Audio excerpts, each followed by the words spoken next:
Every time I run around, I feel like going against What's going on? What's going on, everybody? Welcome to a little thing that we call Cipher 360. I am your host, Marcus the Kid Warren, and with me is my man Muff. How are you doing today, sir? I'm doing great, man. Coach chilling in the place to be. Funky fresh. You know. No, I'm just kidding. You know, I'm gonna tell you why I went with all these. You know, I work with people a little bit younger than me. I work with a different generation of hip hoppers. Okay. I'll say it like that. And we had this one thing about like things we used to say what they say right now as far as slang is concerned. Okay. And so when every time something happens, I go, oh man, that was fresh.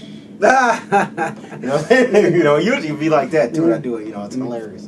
I digress. Actually, that's really funny. Real quick, it's like I remember like same thing with my job. I work with not so much people like not mad younger than me, but there's a lot of people who haven't been hip to any type of 90s slang or any type of hip hop slang, and I found myself trying to explain what the word was. Yeah. You know what I'm saying? Me and my man was talking, he was like, oh, word? Yeah, man, word is born, dude. And this dude came in, he's like, what does word mean? Try to break that down and say all the definitions. There are so many tiers of the word. Yeah, word. And then what happens is like some hip hop slang and style has been so old it came back in style. You know, high top fades, you know. Oh my god, I'm loving that right now, actually. I don't, you know, seeing it now makes it ridiculous to me. Like, really? Yeah, it's weird to me. Like, when I see, like, a basketball player wearing a high-top fan, I'm like, really? I don't know, I gotta dig it. I don't know. I used to have one, so, you know, hey. I tried for my long, dude. Listen, did you really?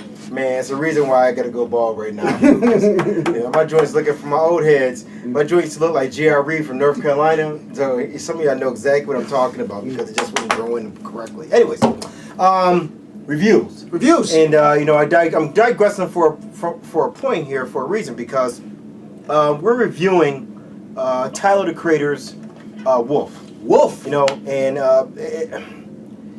you know, I tell you what. First of all, what I did like about Odd Future in general is the fact that I posted this on my Facebook page. Tyler the Creator in Odd Future on Letterman. It was awesome because, like I said, it was a little bit uncomfortable. You know what I mean? They had them on there and they were spitting. You know, they did the song Rusty, which is on his album. I think when I first called you after I listened to this, I think I might have overreacted a little bit. And I know the last time we reviewed Tyler the Creator in his first album, Goblin. I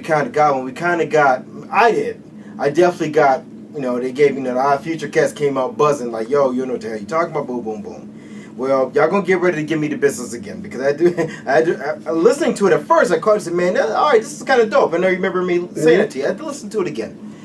A few thoughts. Number one, the issue again with Odd Future is beats, but I have a remedy for that.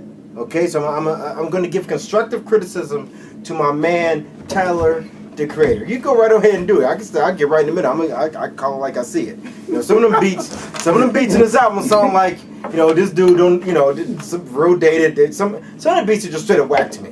I'm gonna just be honest. There's no other way for me to put it. I get it as far as his subject matter, what he says and what he does. I get all that. Okay, that's why I have a remedy for this. Okay, what's the remedy? What he should have been, what he really needs right now, Tyler the Creator, he needs to get LP to produce his album. And I'm going to say that right because the reason why I say that is because of this. Number one, who does Tyler the Creator sound like kind of to you? Not what he says, but what does his voice sound like to you? What does his voice sound like? You know, I'm not gonna hate you. I mean, no, I get to my point. I mean, it will take me a minute. I mean, there's probably somebody who he does sound like. But he sounds well. I'm gonna just get to it. I'm not just stressing you with trying to figure out whatever the hell. To me, not in terms of flow, but his voice, the way it sounds, his baritone type of voice that he has when he rhymes, sounds a lot like A$AP Rock to me. Really? Yeah, sounds like A$AP Rock to me. I would have never made that connection. You know, that sound, that very heavy, bassy type of delivery. Now he doesn't have the wordplay that A$AP has. Nothing. I'm not saying that, but they sound like if A$AP Rock wasn't so lyrically complex and just spoke in terms of just regular ass prose when he just rhymed, whatever the heck, you would sound to me a lot like Tyler the Creator and vice versa. That's what it is to me. So that's why I mentioned LP, because LP and A$AP worked a lot together, and usually some of A$AP's best A$AP Rock's best work has been with LP and Blockhead. Okay, Okay. Blockhead is another producer he uses, but you know, Blockhead is off the hook too. I digress. Production is what this album suffers from to me. Okay. A couple of joints stand out to me. Like if they stuck with like the joint Rusty, the one I was just talking to you about that has Domo Genius and Earl Sweatshirt on there. The production on Rusty is kind of the lane they should stay in a little bit. Okay. Because if you hear the way the beat goes a little bit, it's almost kind of like a RZA type of beat, almost a little bit to me. A little bit. Okay. But some of the beats just sound, and whack, I don't want to say whack, that sounds like it's just horrible. It's just mad lazy to me. Because you just hear that boom. It just nothing, it does nothing for me. And I want to listen more, I want to become more engaged with what Tyler is saying, because I think some of the stuff he says, even though I don't co-sign a lot of the craziness he says, it's still really important and it's still really edgy. And I get all that. I think that the right type of production would bring his points home a little bit better. Okay. Go ahead. Well, you know what? I do agree with you a little bit. I remember we talked about it when we were reviewing Goblin, and man, the fans, the Wolfgang fans got it in. They went in on both of us actually, and I like the album actually, Goblin. You know, and people were talking about it. So I guess I you know, not saying I'm going to hold back anything, but I do agree with you to a certain extent about the beats. I mean, and I thought that a lot of it on Goblin. I mean, a lot of the beats sounded rushed to me. You know what I'm saying? Like something was just kind of like thrown together in some cases. And this album, I like it a lot more. This one sounds a lot more polished. I mean, the beat wise, he has opened up his own lane, not only with his rhyming style, but with his beat making style. And something makes me think that maybe somewhere along the line that his beat selection is going to be appreciated in a lot of time. And this one, Wolf, I think they got a lot more soulful with the beats. Some of the beats I wasn't so crazy about, but it's not the production that really attracted me to this album. Okay, so I really like this album, Wolf, and I'll tell you why. Like not only the beats a little bit more soulful, but the subject matter was a little bit, you know, more transparent to me. He was a lot open. He was a lot more personal on this one, and a lot of tracks. I think he even polished up his rhyme style a little bit because I like his rhyme flow on this one. What was the one? Jamba. I love that one. Answers. That was actually kind of hot. Yeah, I mean, he comes out, he smacks you right in the face with that one, and I mean, so I mean, and I mean, it's like, and I follow where you're coming from when it comes to the beat selection. I don't totally agree with what you're saying, because I mean, like I said, I give people a lot of credit for coming out and not having any type of mold that they're following. He's not following boom bap. He's not. He doesn't sound like West Coast. He has his own lane, without question. He has his own lane, and so I give Tyler the Creator a lot of props for that. You know, and just another, to give you kind of, and I think we mentioned this in another show. I say this like every show. We did this on another show. There's so much product out there all of a sudden now. At any rate, take Domo Genius and Alchemist. That's a dope album. Dope. It's dope as heck because the production is crazy. Not that Domo is a great rapper. You know, it's still Tyler's group, and it's still Tyler's the best one in our future. You know, in the group Our Future. However, Domo Genius's album with Alchemist is better than Wolf to me. Okay. Straight up. You know, and it has to do with the production. I've always said you're responsible for your own beats. You want to get your point driven home, have your beats together. You know what I'm saying? I mean, beats make all the difference, man. You know, like again, some of the best lyricists has what. If you have a whack beat, you're gonna be. You know, we agree that Cannabis is one of the greatest lyricists ever in hip hop. You wouldn't know it because it's, you know, more so than that, his beats are horrible. You know, so yeah, I mean, you know, so I mean that's the long and short of it. You know what I mean? I think when you could be a little bit more creative musically, then you have better product as far as what you put out there. That's the way I look at it. You know what I mean? A little bit more creative musically. He's very creative in his lyrical content. Yes. In his presentation of what he does. He's actually, you know, I would even say brilliant in some ways. However, I would love to see this dude put out an album, I think, with LP. Okay. LP would have the right type of, because his beats are every bit as edgy as Tyler's lyrical content. In fact, LP, if you listen to some of his albums, I've heard, I mean, LP's has some pretty edgy lyrics, you know what I mean? Very similar to, you know, Tyler the Creator. You know, look at things like Stepfather Factory from Fantastic Damage by LP, that album. Okay. Which was done probably in like the mid-2000s, whatever. That's an example of it. You know what I mean? So I mean, he is to me, like, his style is very much a Def Jux, which is a label that LP had before he left Dexter. So I think he's on a different label now. But at any rate, that's what Tyler is to me. So Tree Home 95 with Erykah Badu, that's a nice little joint too. I like Jamba. Rusty's my favorite one on there. But overall, I think with them being so popular, I'm really waiting to get hit in the face with some bomb production with that crazy lyrical content, and I don't get it right now. To me, getting production is everything. You know what I mean? That's why I'd say, let me give an example. One of the reasons why we listen to Kanye West, even no matter how crazy he sounds or whatever he does, is because at the end of the day, you can't take away this dude's production. Another example, we can crap all damn Rick Ross about how he says this and that, he's a CEO, boom, boom, boom, but you know what? That brother's production is top notch, and that's why this dude is still that dude, because his production is top notch. Okay. So I challenge Odd Future, specifically Tyler the Creator, to step up his production, man, because right now his production doesn't match the popularity that he has right now. That's my opinion on it. Well, let me ask you this. I mean, and I'm gonna give you some homework. Okay, try this. All right. And this is what I have to do when I listen to Tyler the Creator, because look, we come from the same school, '90s, boom bap, New York, NWA, West Coast, those type beats. Okay. What I have to do when I listen to Tyler the Creator is I kind of have to remove myself from my own.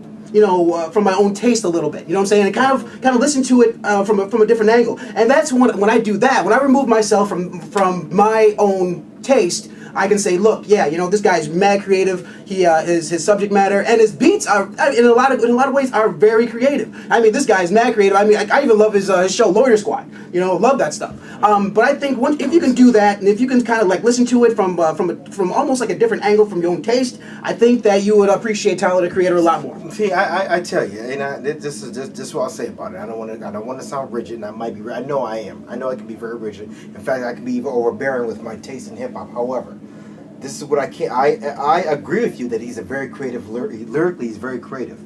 To me, his beats. It's not going to change the fact. I can tell you right now, his beats right now will not change. I'm not going to listen to a song and be like, oh, okay, that beat is dope. It's not going to happen. I know that his lyrically, I think he has some very important things to say. Like for instance, I can imagine. I mean, we've butted heads over A$AP. Speaking of A$AP Rock, we butted heads over him before. But I can't take away from the fact that A$AP Rock is that his wordplay and his metaphors are type ill. I mean, they really are. Oh my God. You know what I mean? But some of his beats I can't get with. But when he's with Blackhead, when he's with LP, there's like, oh shucks. Okay, listen to Labor Days by A$AP Rock. Listen to Bazooka Tooth that was produced by Blockhead. A$AP Rock's album. That joint is hot. Okay, all the way through. Okay. You know what I mean? I'm more able to listen to you. I just can't get with the production on this. I just can't. And I'm trying to think of something that I've liked where the production was bad, but lyrically I dealt with it. I can't. Nothing jumps out at me. Usually, when I like, the production has to be on par with what that dude is spitting. Okay. I've heard songs by Nas that I didn't like because the production was weak, and it's Nas. You know what I'm saying? So I mean. It is what it is, So at any rate, not to get right to rating the album. Go ahead. To rate it, Here we go. I'm gonna give it a 3. Here we go. Get ready for the hate. We will get ready. They gonna hate me on this one. Going to give it 3 out of 5. Okay, that's not. And that's not too the bad. 3 is going to be because he is lyrically creative. I think he's brilliant, actually. You know what I mean? But it's the production, man. Okay, well, I am almost right there with you. I'm gonna give this one about a 3.5. I thought it was a good album. I mean, it's in some of the beats I do agree were like a little bit too off the beaten path. But like I said, it's like what I said. Look, I'm not listening to anything else but a Tyler the Creator album. So I know this is Tyler the Creator. This is his lane. This is his world. So this is what I got, and I got a 3.5. But let us know what you think. And before you go, let me jump in real quick if you don't mind. Please. Back to him being creative, but this is what I do like about Tyler. He's not a swag rapper. In fact, he's the polar opposite of a swag rapper with a lot of these. He's not the same type of rapper that the corporations keep force feeding us the same 10 songs over the radio and over the video, all the videos. Over and over again. all the videos. You know what I mean? It's not that, but again, it's a production. But I do think he's mad creative, and I think his best work is still ahead of him. I think as a result, man, I'm telling you, if he gets with that type of production, I think it'd be game over for our future right then and there. That'd be it. You know, I'm feeling all of that stuff, but that's kind of where I am with it. You know, it shocked me a lot when you called me. Muff called me. He's like, right Yeah, I after jumped the album. You know, he said, "Hey, man, this album is dope. You know what I'm saying? You got to listen to it." And I'm like, "Wow, that was weird because I remember you took a heaping squat over Goblin, and I was like, okay, well, look, I mean, because he didn't really change. He squatted right over that joint. He squatted right over Goblin, took a heaping shit all over Goblin. Man, our future army got on my case. Oh my God! Yes, well, you don't know what you're talking about, man. Oh yeah, we were all kinds of assholes that week. Yep. But anyway, you can also hit us up on our Facebook page. Let us know how much that y'all hate our review on this one. We are Cipher Crew on Facebook. You can also hit us up on our Gmail account, and I'm sure you will because it was overloaded with all kinds of hate the last time we did a Tyler the Creator album, and that is kidandmuff44@gmail.com. That's KIDDANDMUFF44@gmail.com. You can also hit us up on Twitter. You can hit us up on Twitter. We are kidandmuff44 on Twitter as well. That's KIDDANDMUFF, and that's about it, son. That's it, man. Oh man, but check it out. Let us know what you think about it. And why? For the Cyber Senso, son, we out.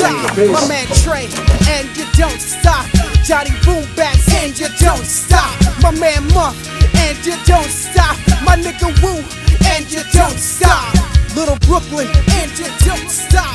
Grand Jury, and you don't stop. Jay White, and you don't stop. Cipher Music, and you don't stop. Check it. We rise from the grave with the eyes of a slave. We strive to survive, rocking the mic live. No surprise that we paid.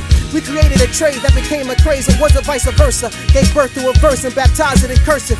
If you thirst for the real, then travel no further. We murdered the fraudulent motherfuckers and went out to get burgers. We hip hop carnivores, living by the order.